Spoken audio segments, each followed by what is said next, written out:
All right, we are live. Hope everybody's having a good night. Sorry it's so late. Move this so I can see my clock better. All right, so we're just going to hang out as usual tonight. And we're just going to play some guitar. So, as usual, let's start with a backing track. I will monitor the chat here. And let's get started.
long.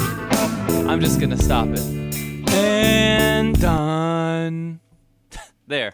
It always feels weird when I stop it in the middle and it stops. So there, I sang the ending. How's everybody doing? Hope everybody's having a good night. Hey, Digi. Hey, I've been good. You know, besides my ear being weird, my right ear today is doing this weird thing where it like goes deaf for a second and then it comes back. So I don't know if it's getting better or if it's getting worse. I don't know. That light above me is very, very bright. So I'm sorry if I look kind of like a ghost.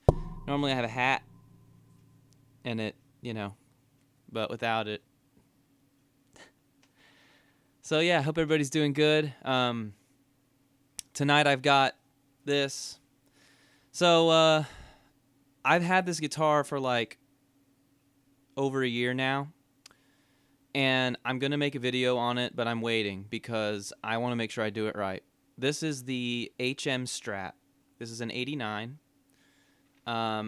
This guitar, I believe this one was made in the United States because of the wiring color of the pickups. So if you don't know what these are, so back in the mid to late 80s, a lot of brands started making Super Strats, which were Stratocaster-shaped guitars with Floyd Rose, a big, fat, loud, noisy humbucker, and flat sides, usually. Called them Super Strats. We know them now as like, Ibanez, Jackson, Kramer, Charvel. A lot of those companies were making those.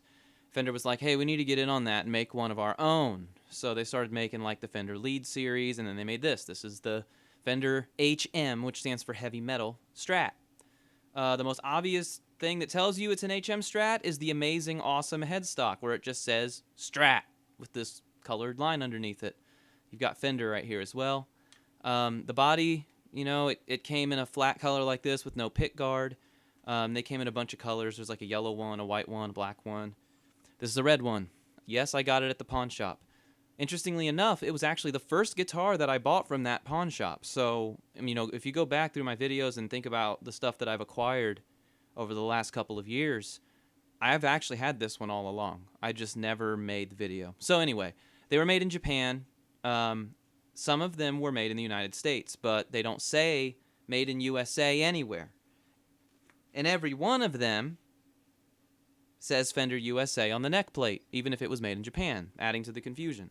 So I found several sources that seem to confirm the wiring color of your single coils. If you look in here, you can see, right here and right here, you can look in there and see. If you've got blue and white and red and white wiring, they are the pickups that they only used in Corona in their Fender factory in America. The ones from Japan, I think, were yellow, the wires. So, don't know how accurate that is, but based on all the research I've done, it would appear that this is an American-made HM Strat from '89. So, that's a very brief summary of what's going to be included in that video when I finish it. I've been making that video for a while. Given the success of my Black Label Strat video, I got to make sure I do it right and make sure that my information is accurate and make sure that any conjecture is labeled as such. I don't want to start a big debate again like I did with the Black Label. So that's what we're playing today. I like this guitar a lot. It's got a really weird trem system. It's not a Floyd Rose. It's actually a Spider. And I actually really, by collar, I really like it. I think I might like it better than a Floyd, to be honest with you. It stays in tune really, really well. What's interesting about it is it's kind of like the Goto. So the posts are not like a normal Floyd Rose where they go around the post. This actually has like a knife edge that goes around a very small disc on the top and the bottom on both sides. And then it's just, I don't know, the way the strings go in are different. Instead of having your little blocks, you've actually got these gigantic blocks right here. See all 6 of them right here. They're humongous. A lot easier to string this guitar than a Floyd Rose. The fretboard radius is weird. It's like 12 to 16. It's compound. Very flat for a Fender. I like it. It also has, I believe this is series parallel for the humbucker. Came like that factory. And then it has TBX pots. And basically what that means is for the tone, 0 to 5 is like 0 to 10 on a normal pot. And if you increase it past 5, it actually gives you a treble boost. So here's an example. So that's just the humbucker with everything at 5 on the tone. Now listen as I increase that. Hear how there's more treble now?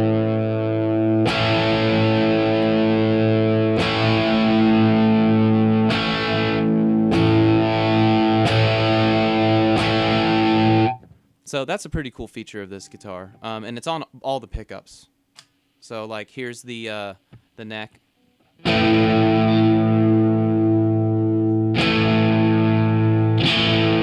can really hear it with the neck. Check it out.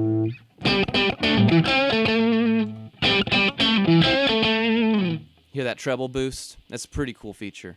TBX pots are sold by Fender separately, so you can buy these and put them in any guitar. The other cool feature of this guitar is the knobs. So they're rubber with the F on them. And to my knowledge, they only put those on this guitar. These knobs by themselves sell for quite a bit. They did reissue this guitar a few years ago. Played them in the store. I liked the way it looked. I hated the way it felt. And then when I played this one at the pawn shop, the 89, I fell in love with it. It was there for a whole year. So I first saw this guitar with my own eyes 2 years ago. And then a year later, literally an entire year of me bothering that guy, I finally got him to sell it to me for a pretty good price. So if you see one of these with the Strat on the headstock, there's also a Telecaster that says Telly on the headstock. If you find one of these at a reasonable price, it's worth it. How much was it? To be completely honest with you, I don't remember exactly how much I paid for it. I know for sure it was less than $400. It may have been less than $300. I also traded some stuff, but like the price before I traded in all that stuff to him, or sold it to him, I guess, was at the most it was less than $400. And I know these guitars right now are selling between $800 and $1,000 for an 89.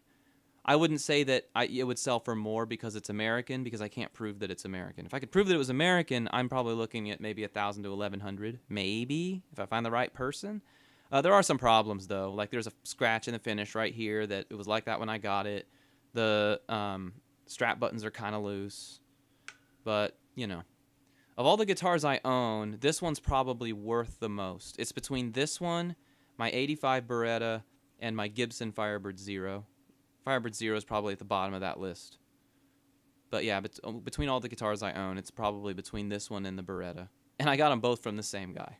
So that shop is magical. Half the time I go in there and everything in there is overpriced and I don't like any of it. But sometimes, like when I walked in there for the very first time after we moved to this town, I went to that shop and saw this hanging up there and I could not believe it. It's like, that's not a reissue. That is one from the 80s. So, yeah. That's my story, which you'll hear again someday when I finally finish that video. I really need to make that video because a lot of people see these things and they want to know what it is. When I'm playing it at shows, people are like, I like your Strat, you know. And if they're a guitar player, they either know what it is or they ask me about it. So, you know, that's an added bonus to having a guitar like this. Yeah, I've lived in a lot of places where the shops were terrible. I'm just lucky that we live far away. We're an hour and a half from the closest, like, metro area in like anywhere, in any direction. So there's like no big city influence out here where I live. So that's pretty cool. And people, so like there's not more people, you know, there are fewer people, so they got to price things more competitively to sell them. Music scene out here is huge though.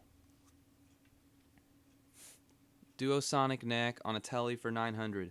What's crazy is you can actually buy a Duosonic for like $400. Like if you go to Guitar Center used right now and look up a Duosonic, I bet you can find one for less than $550 used. The whole ass guitar. I was looking at one. I was also looking at a modern Mustang, but the problem is the modern Mustang doesn't have a tremolo and it doesn't have phase switches. What the heck is that? What's the point of that guitar? And it's like $800 or $900 new. I don't get it. To get a vintage one, vintage style that actually has a tremolo with switches, It's like $1,200 from Fender. Like, I don't get what the hell their problem is. And if you go to the pre-owned market, the cheapest you could possibly get a Mustang that has the proper tremolo assembly and phase switches, you're going to pay at least $650, maybe $700. And that's like not in great condition or anything. That's just... And if you wanted a Squire even, the cheapest one you're going to find is $375 if you're lucky enough to find one used. Otherwise, you're stuck paying $429, which is what they cost new. And they only have two colors, and they're both pretty much the same. It's that vintage white and the surf green. Neither of which I'm too crazy about. I guess it's either surf green or Daphne blue. But of those two colors, you know, I guess that's kind of the classic Mustang color, but I wanted a red one. So I still don't have a Mustang. Someday. Someday I will. Fender does hate Mustangs. I don't know what their deal is. Really have no idea. Yeah, so hope everybody's doing good out there tonight. I hope you can hear me okay. I've actually had this mic stand for a long time, but it was broken. I had to rebuild it. I had to like go buy new nuts. I had to get this weird attachment thing for my microphone. Because the microphone it came with sucks ass. Where is it? Here. Okay, if you're going to buy a mic on Amazon, don't buy this one.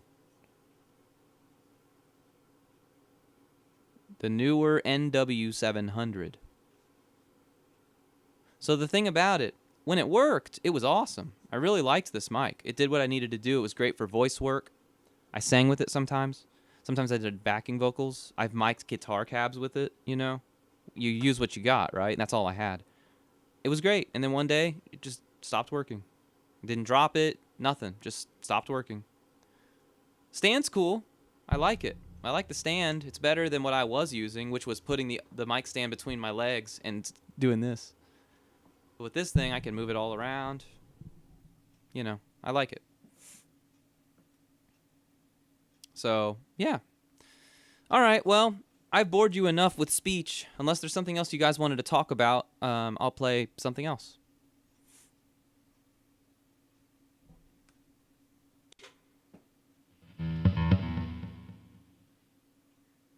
This TBX thing can kind of make this guitar sound out of control. Like, listen to how the neck pickup sounds with TBX turned up all the way. Ugh. Not great. So you got to remember when you're on that single coil with high gain, turn it down.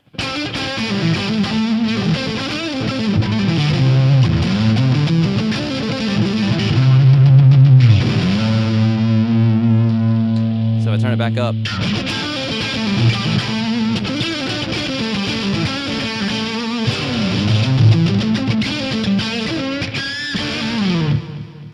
Yeah.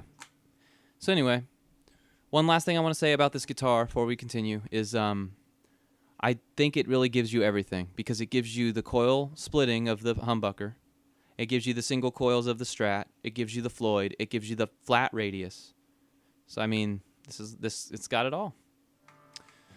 All right, let's play something else. Let's play this blues track. It's 12 minutes long, so I'm not going to play the whole thing.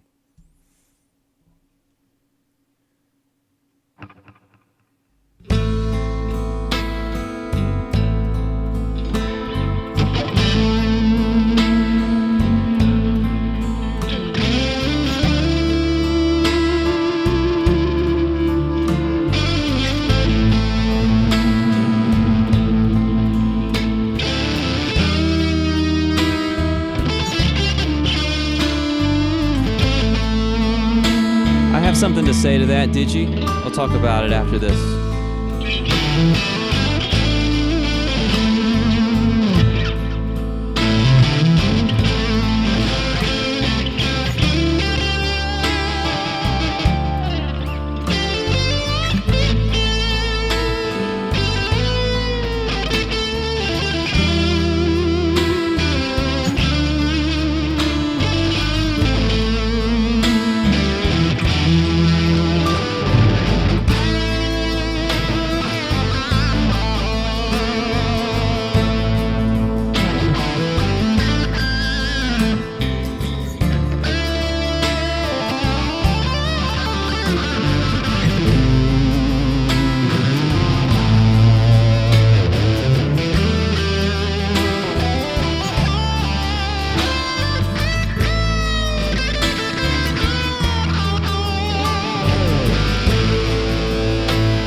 Wasn't feeling that this time. So anyway, you can play your Mustang good. Your Jag and Starcaster feel foreign. Does that first guitar feel?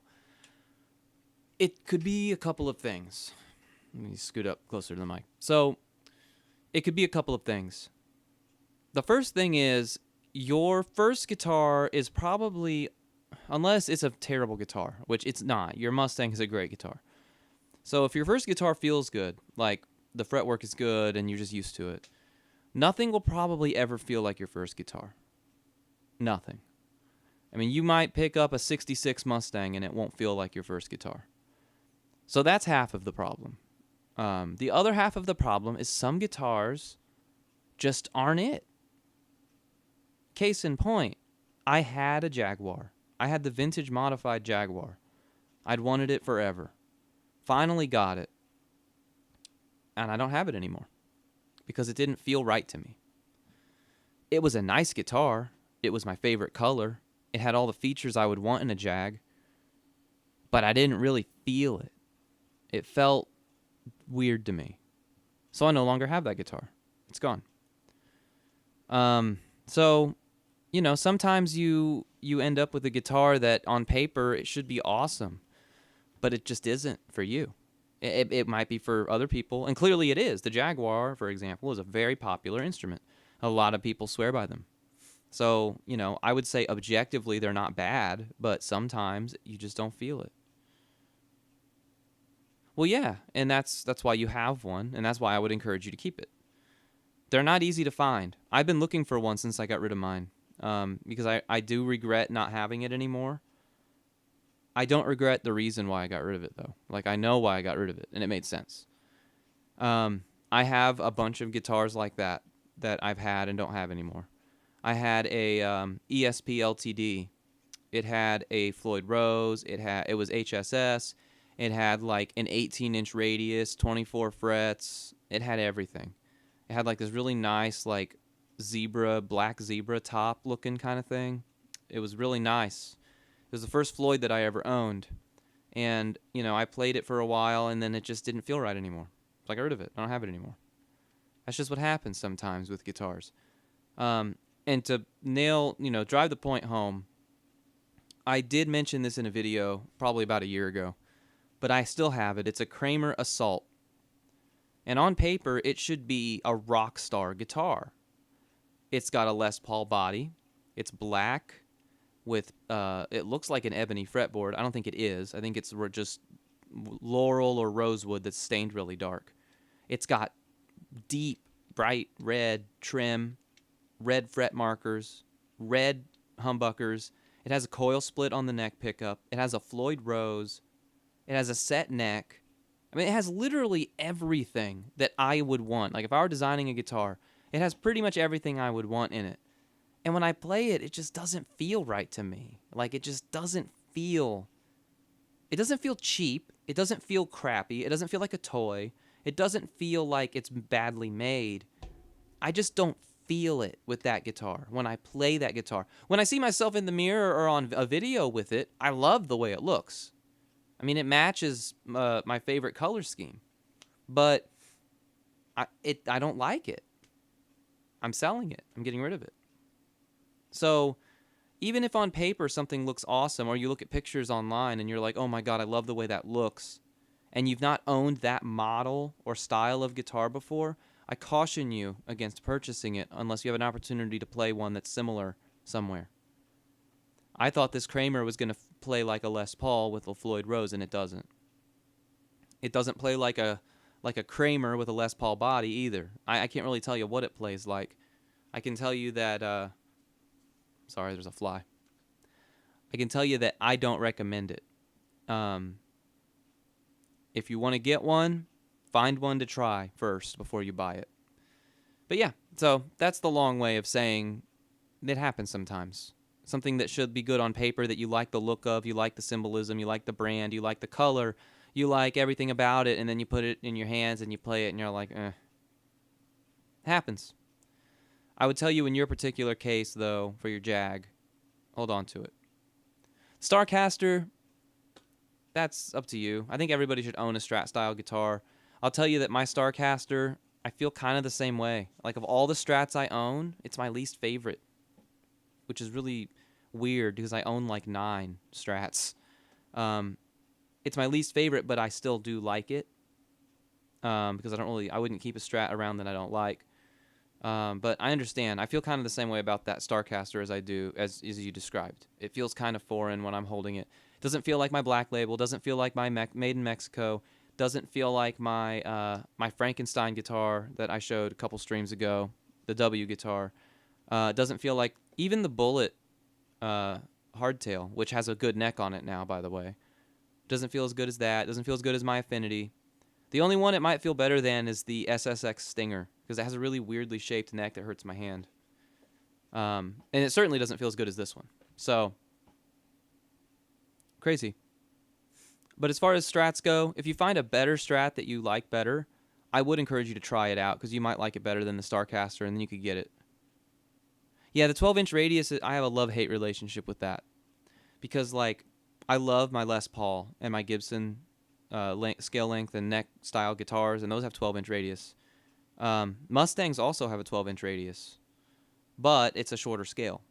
So it's different. The 12-inch radius on the Strat was something I always wanted, and I do like that a lot. But on the other hand, it does feel kind of different in a lot of ways. Like, I get what you're saying. It's hard to describe, but it makes sense to me. Because I had the same experience. That's why I don't always have it. That's why I don't really gig with it all that often. I'm glad I did it, and I like it, and I'm glad I was able to make that video for everybody. I'm glad I have it. I'm not ever going to get rid of it, but it stays home when I gig for a reason. So, yeah. 12-inch radius is a bit hard to get used to. If you haven't tried a guitar with a compound or a radius that changes as you go up, that's also hard to get used to. This has that. Like I said, I think it's 12 to 16, so it like starts at 12 and goes up to 16 as you go up the neck. So it gets flatter as you go up, which makes sense because you're not really going to be doing chords up here. So you'd want it to be kind of farther apart. And then down here, you'd want it to be a little closer together so you can do your chords easier. But as you play, that becomes less and less relevant. And you could do your chords on a 7.5, 7.25 radius. That's what the vintage Fenders used. So, yeah.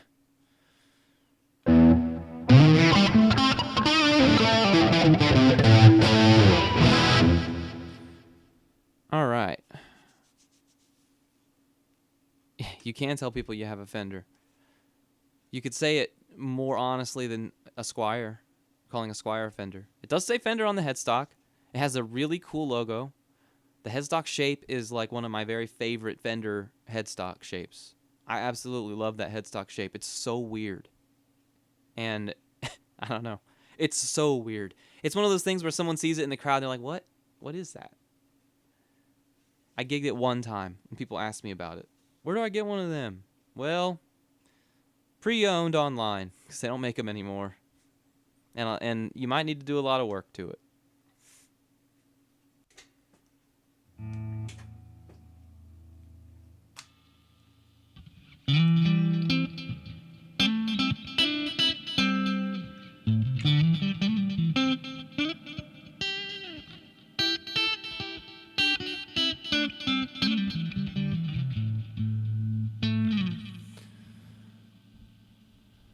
Yeah, I agree with you on that too. I actually have played like 4 or 5 of the I guess you call it an S2. I do not like them at all. Every single one of them I played had horrible necks, and the fretboard or the fret markers were sticking out the side like knives. I didn't like it at all. And they were cheap too. And I was like, oh, here's one. I'll get this one. Nope, not going to do it. I wouldn't recommend anybody to get one unless they played it themselves and it felt okay in their hands. I wouldn't recommend those. Maybe that's what gave it such a bad reputation. Very well could be. Let's find... Damn reverb. Yep, I think you're right. There's actually a Starcaster drum set for sale on Facebook Marketplace. Which I knew that existed, but the reminder that it existed was shocking. Starcaster, they made acoustics, they made amps, they made drums, I think they made a bass, and then they made the Strat. And they may have made more, I don't know. But the Starcaster drum set, if it were like $40, I would have bought it. Oh, I remember, yeah, the pedals, I forgot. Weren't they like $19.99? Sold them at Guitar Center with those Dan Electro pedals that were, I think they were $14.99. They had like the Fab, is what they were called. They were like gigantic plastic boxes. And a Telecaster. Yeah, that's right. You were telling me that last time. I looked it up. That's pretty cool. Yeah, if that Starcaster drum set were like $40, I would have bought it. There's just that's something about a Starcaster drum set is just hilarious to me. I don't know why. Like if Squier made a drum set, which they may have, I'd want that too. I just like cheap, weird stuff like that. I don't know. These import brands that have started to come out, I got one. It's an IYV, and I love it. But there's something about it that just kind of rubs me the wrong way. I can't really describe it to you. Like, there's that brand Leo James. I can't get over the name and what's on the headstock. I can't deal with that. And it's not because I'm like, oh, it must be a Fender. Because I've played Squiers on stage. But like having Leo James on your headstock and that really cheesy script. I mean, I understand that they're great guitars. People have said great things about them. But I personally just can't bring myself to do it. And with IYV, it's kind of the same way. Like, their logo's not as offensive looking to me. It's, pretty standard, italicized, bold. It looks great. But still, like, I would rather have a Squier. Like, I'd rather pay a little bit more for a Squier. Even though the IYV is a really nice guitar, and to buy the Squier equivalent, it would cost me upwards of $400, whereas the IYV version was like $100. I just don't, and Harley Benton's the same way, and Firefly, on all those. Like, that's great that they're making those guitars for people that can't afford other stuff, and it's a great value. But like at the end of the day, like you go to a music shop now and you find all those like really weird brands. Like there's the Viper by BC Guitars. I see those all the time. Or those old what was that other brand? I can't remember now. But those weird old budget brands. Harmony, that's another one. And again, those aren't bad guitars. Like they can make good guitars. But I almost wonder if in like 20 years, all these Fireflies and Harley Bentons and IYVs are going to be just everywhere. Like that's going to be in every music shop, every pawn shop. They're going to be like $80. I don't know. If I looked behind me, I would rather have three really nice, three nicer guitars with more reputable brands than 7 IYV guitars. But that's just me. I do love value, and I love searching for that value. And while those are cheap and new, it's not as exciting to me as like the Kramer Beretta Special. I mean, it's a Kramer. It's a Beretta. It has everything a Beretta has except for the Floyd Rose. Like that is much more exciting to me to pick up than the IYV ISMF 200 VW or whatever the hell the whole model, the Jaguar version of that. So, I don't know. That's my 2 cents on import guitars. How would the drum set sound? Would it be gig ready? Probably not. I bet the heads have never been changed. I bet the heads are 20 years old. I bet they've never been changed. I bet they've never been tuned. So my understanding is that those guitars that you're talking about were like department store brand, like Sears. You go to like a department store and you order it out of the catalog, or they'd have it on the sales floor. So they weren't like instrument makers. They were selling them in big box stores. So the closest thing to compare to that would actually be like the Starcaster and the Maestro, the kind of thing that doesn't really exist anymore. Although I was at Big Lots the other day and I saw a guitar in there by... Who was it by? Who makes that blue and black burst Strat? Is it Licks Pro? It's one of those cheap brands. I saw it in the store at Big Lots the other day. And I was super surprised that I saw an electric guitar on a store shelf. I hadn't seen that in like 15 years. It might be Licks Pro. It was one of those. Licks Pro, Leo James... What's the other one? It wasn't IYV. But, yeah. So, they're starting to come back. But the guitar you're talking about was they sold those in, like, big box stores. And what they were, essentially, is they were a hybrid between something like IYV and Harley Benton. They were foreign-made guitars, usually, that very closely resembled a Gibson or a Fender style. And then they were shipped over to the United States and sold in department stores. So I guess it would be the same, because Amazon obviously didn't exist back then, the internet didn't exist back then. So if you bought something, it was from a catalog or from in a store, and so these imported things were being shipped domestically because they were in a warehouse here, which is what Amazon is. So yeah, basically the same thing. Harmony was the same way. Silvertone was similar, although they also had their own really cool models of guitars that they made. That were unique to them. But they did get in that business of making guitars that were very similar to other people. PV did the same thing. The difference is that back then, typically, they wanted to sell them with a brand that people would recognize or grow to recognize that didn't sound foreign. Now... So in the old days, you would have a company like IYV, and they would go to another company like PV, for example, or, Tiesco or any of these other companies, and they would try to make a deal, be like, hey, let's make your guitars for you. You can put your name on there, and we'll sell them, which is how a lot of stuff is sold here in America today. Recently, they've learned that they can do both. They can sell it to somebody else to put their headstock on it, and they can also sell it themselves for a little bit less money with their own name on it. My understanding is that Harley Benton and IYV are the same company. Like they're made in the same place. They're the same guitar. So, not sure if that's 100% true, but that's what I've seen.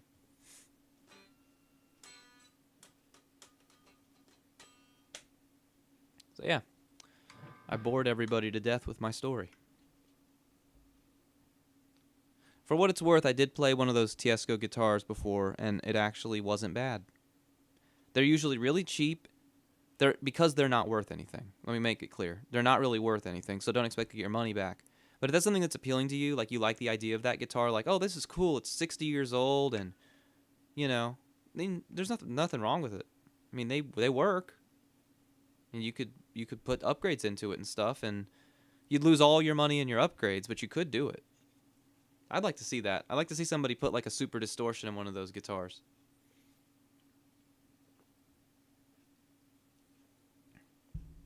Okay, let's play something that's not an A. Everything we played today was an A. Let's see. All right, let's go. I have no idea what this is. This is an A. Here,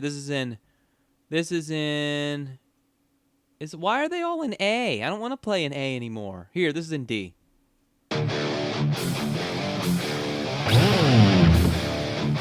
There we go.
right.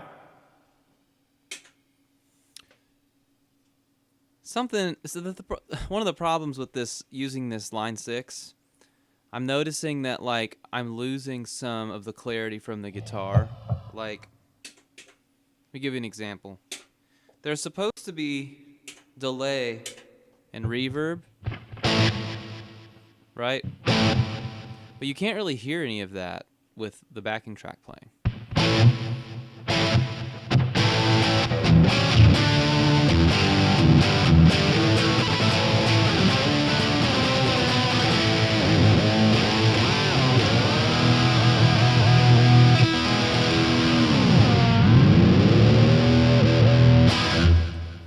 It sounds a lot better, I don't know, without anything playing.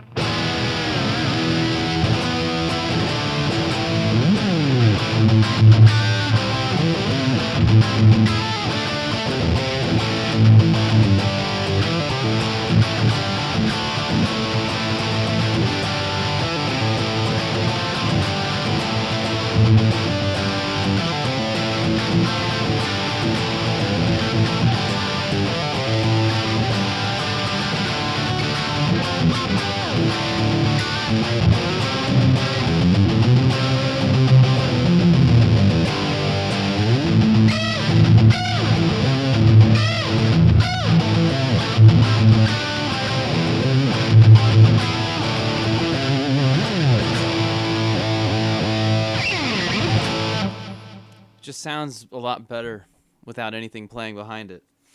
I don't know. Maybe it's just me. All right. Well, we're coming up on an hour. I think I'm going to do one more, and then we'll call it a night, unless there was something you guys wanted to talk about.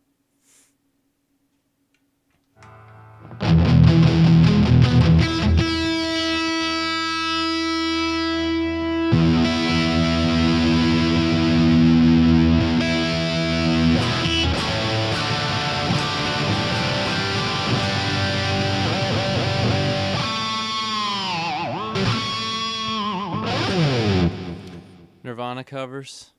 I'll think about it.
Wow, that was fun. Did not expect to play that whole thing.